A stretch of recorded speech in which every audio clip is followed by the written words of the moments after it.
Citizen scientists discover yellow balls in space. Presented by Science at NASA. What's green, red, and yellow all over? If you guessed the formation of massive stars as seen by NASA's Spitzer Space Telescope, you would be correct.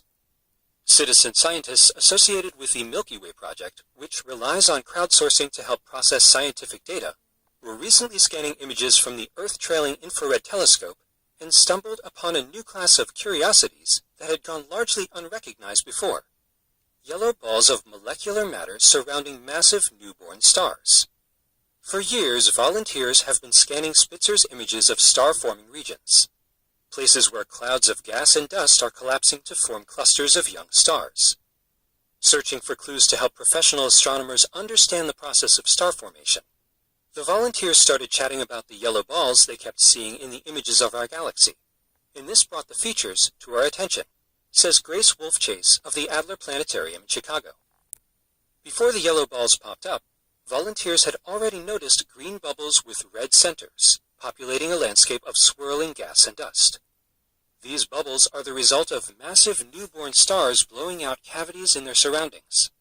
When the volunteers started reporting that they were finding objects in the shape of yellow balls, the Spitzer researchers took note. The rounded features captured by the telescope, of course, are not actually yellow, red, or green.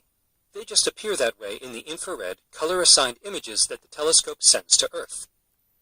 The false colors provide a way for scientists to talk about infrared wavelengths of light their eyes cannot actually see. With prompting by the volunteers, we analyzed the yellow balls and figured out that they are a new way to detect the early stages of massive star formation, says Charles Curtin of Iowa State University, Ames. The simple question of, what's that, led us to this discovery. A thorough analysis by the team led to the conclusion that the yellow balls precede the green bubbles, representing a phase of star formation that takes place before the bubbles form. Basically, if you wind the clock backwards from the bubbles, you get the yellow balls, says Curtin. Researchers think the green bubble rims are made largely of organic molecules called polycyclic aromatic hydrocarbons, or PAHs. PAHs are abundant in the dense molecular clouds where stars coalesce.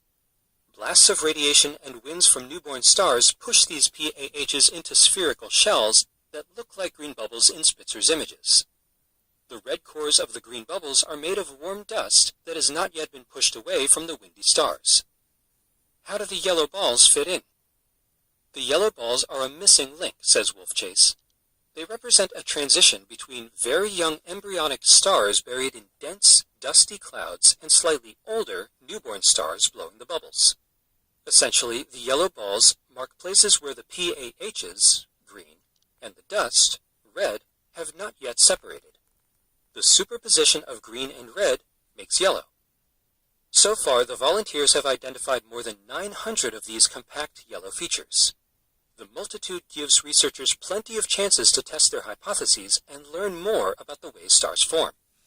Meanwhile, citizen scientists continue to scan Spitzer's images for new finds. Green bubbles, red core.